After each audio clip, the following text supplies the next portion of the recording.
Ok, bienvenue à vous sur ma chaîne YouTube TAE Consulting. Donc on se donne rendez-vous aujourd'hui pour une question beaucoup plus technique qu'un ami m'a posée sur les réseaux sociaux. Donc je me suis dit que j'allais partager justement cette question et ces réponses qui peuvent revenir au sujet justement des réglementations qu'on a, les obligations légales qu'on a lorsqu'on souhaite créer un site internet en 2020. Alors je précise en 2020, on va voir pourquoi, hein, parce que ce sont des choses qui évoluent d'année en année, qui évoluent très rapidement, qui évoluent d'un environnement à l'autre, d'un pays à l'autre.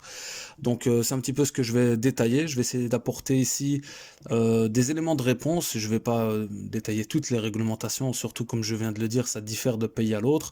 Ce que je vais surtout faire, bah, c'est un petit peu donner un petit peu une idée de comment est-ce qu'il faut approcher cette question lorsque vous souhaitez créer un site internet, que ça soit à titre personnel pour votre entreprise. Il y a différents types de sites internet aussi, hein. Les types de sites internet e-commerce, c'est pas les mêmes réglementations, les mêmes obligations que les sites vitrines, hein, où il n'y a pas de paiement en ligne, où il n'y a pas de voilà où il n'y a pas de paiement en ligne tout simplement. Donc ça diffère d'un type de site à l'autre, mais ici je vais surtout un petit peu vous éclairer sur la question donc de comment est-ce qu'il faut approcher cette question lorsqu'on veut créer un site internet. Mais avant de commencer, je vous demanderai de bien vouloir vous abonner à la chaîne YouTube, hein, si ça n'est pas encore fait. Ça prend 2 secondes, ça permet d'agrandir la communauté. Un petit pouce bleu comme d'habitude pour soutenir la vidéo, pour soutenir l'initiative et pour donner envie de continuer, hein, d'aller dans cette démarche. Et aussi de partager en commentaire toutes les informations que vous avez autour des réglementations des sites internet en 2020, donc actualisées, en actualité. Euh, et voilà, si vous avez des éléments à apporter qui pourraient être intéressants pour les personnes qui se posent cette question, n'hésitez pas à le faire en commentaire, comme ça on échange autour de la thématique, autour du sujet. Donc voilà, concernant tout d'abord la question qui m'a été posée, donc c'est quelles sont les limites au niveau des droits d'auteur. C'est la question que mon ami m'a posée. Quelles sont les limites au niveau des droits d'auteur lorsque je veux créer un site internet? Donc c'est assez vague comme question, hein, parce que bon, ici, ça dépend ce qu'on appelle limite, et à quel niveau. Mais ce qu'il faut savoir de toute façon, de manière générale, c'est qu'il y a effectivement des réglementations lorsqu'on souhaite créer un site internet. Donc lorsqu'on souhaite créer un site internet, c'est soumis à des obligations légales, on ne le fait pas comme ça de manière improvisée. Alors effectivement, si le site n'a pas de visibilité, si le site n'est pas fréquenté, vous ne risquez pas grand chose en soi, parce que bon, ce sera un site qui sera juste perdu comme ça dans la nature. Mais si votre site attire et que vous attirez l'intérêt, hein, que vous attirez des visites sur votre site, là effectivement vous risquerez en tout cas vous êtes dans l'obligation de respecter certaines conditions. Alors ces réglementations, ce qu'il faut savoir, c'est qu'elles diffèrent, comme je l'ai dit, d'un pays à l'autre, mais aussi, voilà, il y a des obligations qui sont nationales, donc il y a des obligations qui sont liées à la Belgique, par exemple, qu'on va peut-être pas retrouver en France ou ailleurs. Puis il y a des obligations continentales, donc plutôt à échelle donc de l'Europe, hein, la Commission européenne. Et après, bon, il y a des réglementations, des obligations qui sont internationales, hein, qui concernent le monde entier. Alors, tout d'abord, au niveau de la question, au niveau de l'inspiration, d'aller s'inspirer chez des sites concurrents, ce qu'il faut savoir, c'est que c'est un petit peu le principe de fonctionnement des sites internet finalement, hein. C'est comme ça que ça fonctionne. C'est comme ça que ça fonctionne de toute façon dans le business de manière générale. Donc, le fait d'aller s'inspirer d'un site qui fonctionne, il y a rien entre guillemets, il y a pas un mal en soi, hein. C'est pas du plagiat automatiquement. Vous allez vous inspirer d'un concept qui marche bien. Vous allez vous inspirer de voilà comment le site est présenté, les fonctionnalités du site, voilà ce qu'on retrouve, la disposition, la mise en forme, le contenu, etc. Donc aller s'inspirer, ça n'est pas quelque chose d'interdit, d'illégal, et c'est d'ailleurs ce que les sites font entre eux de toute façon, hein. C'est comme ça que ça fonctionne. Donc les sites vont s'inspirer un petit peu les uns des autres. Voilà, à partir du moment où le site est visible, est accessible à tous, entre guillemets, il n'y a pas de limite dans l'inspiration, il n'y a pas de limite dans l'imagination. À ce niveau-là, libre à chacun d'aller s'inspirer comme il veut. Maintenant, effectivement, ce que je précise à nouveau aussi, c'est la même chose dans le business. C'est quand quelqu'un me dit, ouais, mais non, mais mon idée, je crois qu'il y a déjà d'autres personnes qui l'ont. Effectivement, c'est comme ça que ça fonctionne aussi. Hein. Avoir une idée, c'est bien, mais ça veut pas dire que vous êtes le seul à l'avoir, cette idée. Et au contraire, c'est même plutôt rassurant. Je détaillerai ça dans un autre podcast, mais lorsqu'on veut entreprendre, innover, c'est une chose. Donc, essayer de ramener à un nouveau marché, quelque chose qui n'existe pas encore sur le marché, bah c'est un challenge finalement en soi. Donc c'est une chose, et aller reproduire une idée qui fonctionne ailleurs, c'est autre chose. Et ce qui se fait le plus couramment, bah, c'est d'aller reproduire des idées qui se déroulent ailleurs.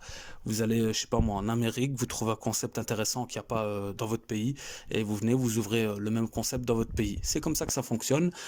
Pourquoi? Parce qu'il y a déjà un marché existant, il y a déjà une demande, il y a déjà une offre, hein, il y a déjà de l'offre et de la demande. Donc vous reprenez un concept existant pour le ramener en fait à un endroit où il n'y a pas. D'accord? Même si ça porte un autre nom, même si ça s'est présenté différemment, mais en tout cas, c'est ça le principe de fonctionnement. Bah, sur Internet, c'est la même chose. Avec les sites Internet, c'est la même chose.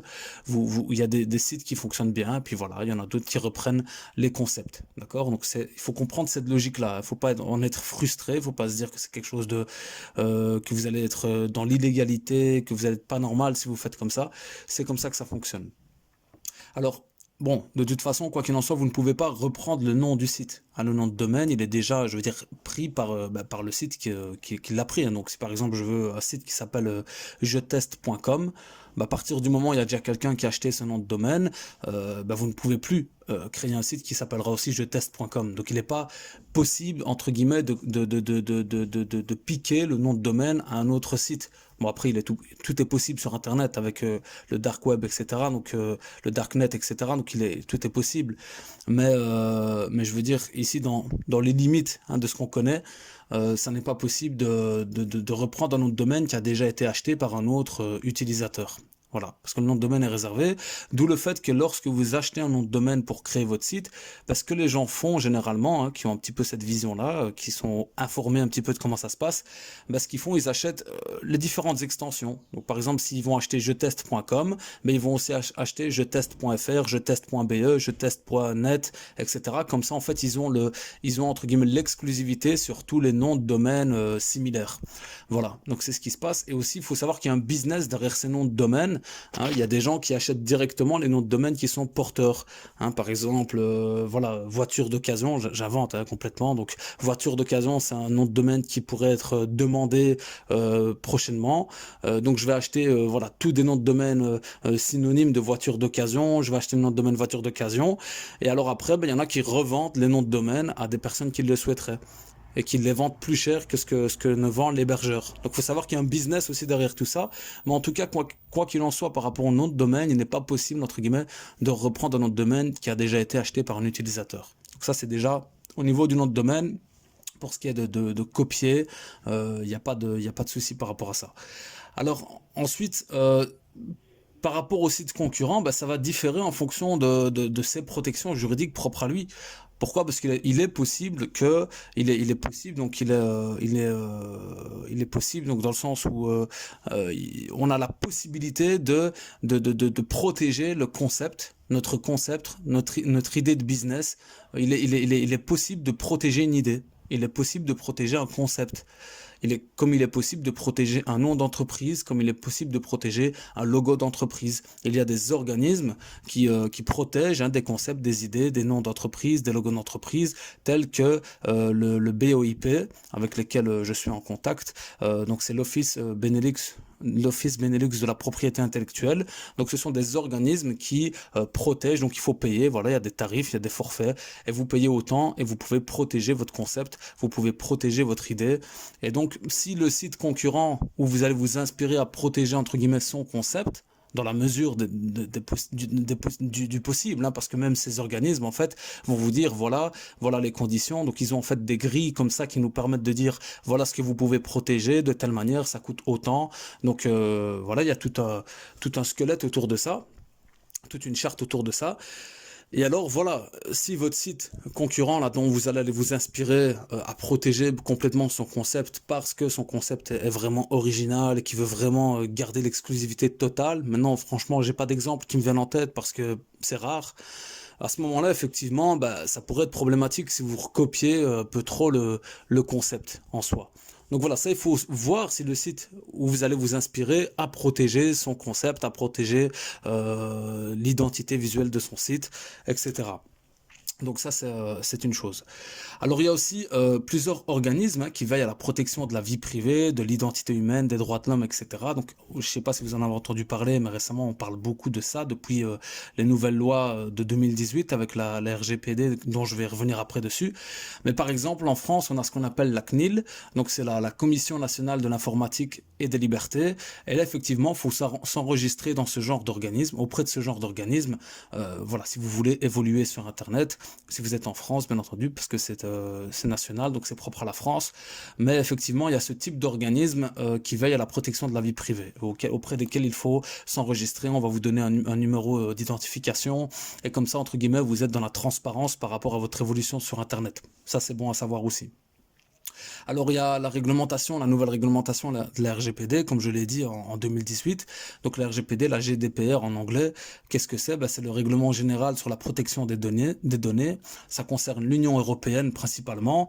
Et alors le but, clairement, c'est de protéger, donc le but apparent en tout cas, c'est de protéger la protection des données à caractère personnel. D'accord. Donc c'est de protéger, parce qu'avant voilà, il y a eu des abus par rapport aux données des visiteurs sur les sites. Je veux dire, on se permettait de récolter les données, d'en faire un petit peu ce qu'on veut.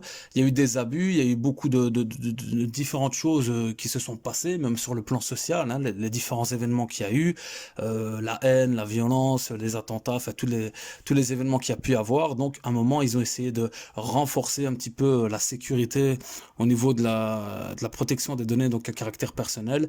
Et voilà, il y a toutes ces nouvelles réglementations qui ont été mises en place dans un but donc de protéger vraiment le plus possible les utilisateurs. Et donc ça met ça met les producteurs, si je peux dire ça comme ça met les responsables de sites internet, les responsables d'entreprises en ligne, ça les met face en fait à cette obligation légale de se conformer à la RGPD.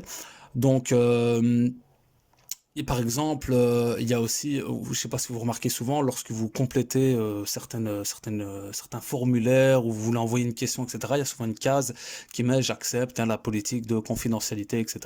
Donc tout ça, c'est un petit peu des obligations qu'il y a maintenant d'avoir le consentement de l'utilisateur. L'utilisateur aussi, le visiteur doit être au courant que vous avez collecté ces informations. Donc vous avez certainement dû recevoir un tas d'emails de la part de plusieurs entreprises qui évoluent sur Internet, qui ont vos données et qui vous ont informé qui s'étaient mis en ordre par rapport à la nouvelle réglementation, que vous faites partie de leur base de données, qui vous expliquent clairement comment ils exploitent leur base de données, etc. Donc tout ça, voilà, ce sont des nouvelles réglementations qui existent, qui sont en place actuellement et qu'il faut prendre en considération aussi. Donc au niveau juridique, si vous voulez créer un site internet, il faut savoir qu'il faut se conformer à tout ça. Alors maintenant, je ne vais pas vous cacher que les entreprises mondiales, entre guillemets, ne s'attardent pas trop sur tout ce qui est juridique, tout ce qui est lié aux réglementations. Eux, ce qui les tracasse le plus, d'abord pourquoi? Parce qu'il y a un délai pour pouvoir se mettre en ordre. Ici, la RGPD, on parle de délai de 2 ans, donc on y arrive déjà, hein, fin mai 2020. Donc les entreprises doivent être en ordre. Mais ce qui tracasse surtout, j'ai envie de dire, les entreprises mondiales, c'est la cybersécurité. Pourquoi? Pour faire face aux cyberattaques. Donc c'est vraiment de pouvoir protéger leur entreprise en renforçant ce qu'on appelle la cybersécurité, qui est d'ailleurs un domaine très porteur pour l'avenir. Hein, si vous cherchez une orientation même professionnelle, une formation, moi je vous la conseille vraiment. C'est vraiment de renforcer la sécurité sur le net, parce qu'il y a effectivement beaucoup d'attaques, de piratage, et voilà, par exemple dans les entreprises où j'ai pu travailler, ils ont des bases de données hyper confidentielles, etc. Donc, il faut jamais qu'on vienne en fait, qu'on vienne jamais craquer, hacker leur base de données, quoi. Donc, voilà, c'est ce qui tracasse principalement les entreprises mondiales, c'est de renforcer leur cybersécurité, bien plus que de se mettre, on va dire, en règle avec toutes ces réglementations-là. Hein. Donc, voilà, ça c'est une réalité aussi. Alors, il y a plusieurs obligations comme ça connues que je vais citer, qu'on retrouve généralement sur les sites internet. Il y a les mentions légales, donc c'est les obligations finalement, hein, donc ce sont des mentions qui sont spécifiées par la loi pour la confiance dans l'économie numérique.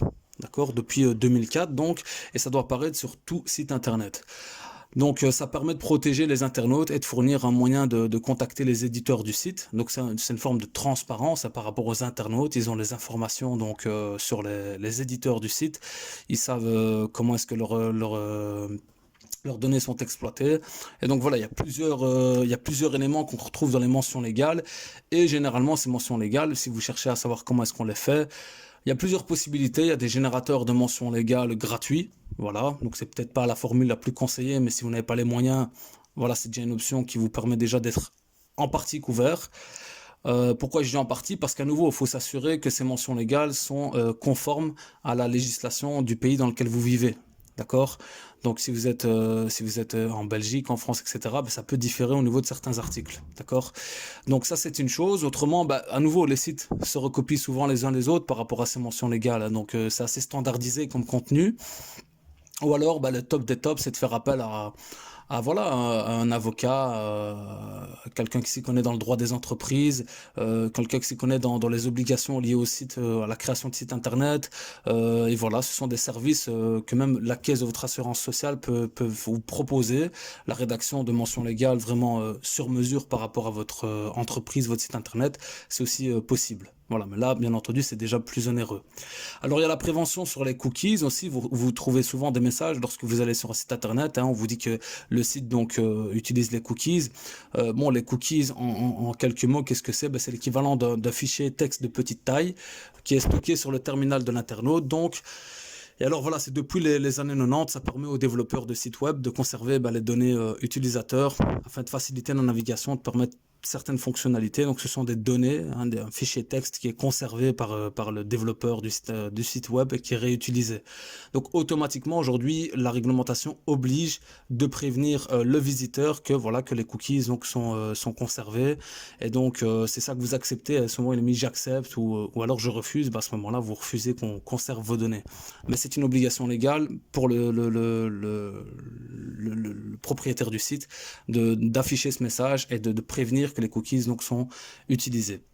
Alors il y a également une petite réglementation qui est liée au partage des avis clients, que on doit informer les internautes quant à l'origine de ces avis et alors la méthode utilisée pour les avoir récoltés. Donc ça aussi, si on va aller dans le détail à nouveau, hein, parce que bon, dans tout ce qui est jurisprudence légale, etc., c'est très vaste et très vague. Donc ça dépend si on veut vraiment venir vous casser la tête ou si on va fermer les yeux sur certaines choses. Donc ça dépend vraiment c'est du cas par cas, j'ai envie de dire. Mais effectivement, il y a une réglementation qui est liée au partage des avis clients. Pour les sites e-commerce, il y a également des réglementations, hein, par rapport à des services de médiation qu'il faut mettre en place. Et alors, il faut respecter la loi en général de toute façon, hein. On peut pas vendre des substances illicites, on peut pas vendre de la contrefaçon, on peut pas provoquer des mineurs, initier inciter les gens à commettre des actes dangereux, discriminer, insulter, ne pas respecter le droit à l'image, voilà, les droits d'auteur, la propriété intellectuelle, tout ce qu'on a cité. Donc voilà, tout ça, il faut respecter. Tout ce que la loi prévoit de toute façon dans votre pays, et c'est assez similaire d'un pays à l'autre à ce niveau-là. Tout ce qui est voilà, comme la violence, tout ce qui est dangereux, tout ce qui est illégal, c'est assez connu. Bien entendu, il faut s'y conformer. Vous ne pouvez pas aller à l'encontre de ça. Donc voilà, juste pour terminer, comme je l'ai dit, j'ai traité la question d'une manière assez large. C'était déjà pour apporter quelques éléments de réponse aux personnes qui se posent un petit peu des questions concernant les obligations qu'il y a sur un site internet, dans la création d'un site internet en 2020. Et alors, voilà, comme je vous ai dit, ça évolue assez vite. Maintenant, il y a aussi tous les organismes que j'ai cités, qu'on peut aller auprès desquels on peut aller se renseigner. Et puis, il y a surtout aussi votre caisse d'assurance sociale. Si vous êtes une entreprise, si vous êtes affilié, bien souvent, ils ont ce type de service qu'ils proposent, hein, parce que c'est des choses qui reviennent assez souvent. Et aujourd'hui, vu qu'il y a de plus en plus d'évolutions sur Internet, il faut s'assurer quand même d'être protégé au minimum, hein, au moins le strict nécessaire. et après, dans la mesure du possible, essayer d'optimiser sa protection juridique sur Internet. Donc voilà, j'espère que ça vous aura été utile, que ça n'a pas été trop lourd comme contenu, mais en tout cas pour les personnes qui se posent la question, j'espère que ça a été profitable. N'hésitez pas à interagir en commentaire à nouveau si vous avez des ajouts, hein, des suggestions, peut-être même des modifications ou des choses à apporter, des liens, des organismes auprès desquels on peut aller se renseigner, auprès desquels on peut aller s'informer, des références. N'hésitez pas, vraiment, ça peut être profitable aux personnes qui se posent la question. Et donc, je vous dis à très bientôt pour une prochaine vidéo. Et n'hésitez pas aussi s'il y a des thèmes ou d'autres questions que vous avez, que vous souhaiteriez que j'aborde. Je suis là pour ça, donc à votre service. Je vous dis à très bientôt, faites attention à vous ainsi qu'à vos familles et à très bientôt pour une prochaine vidéo.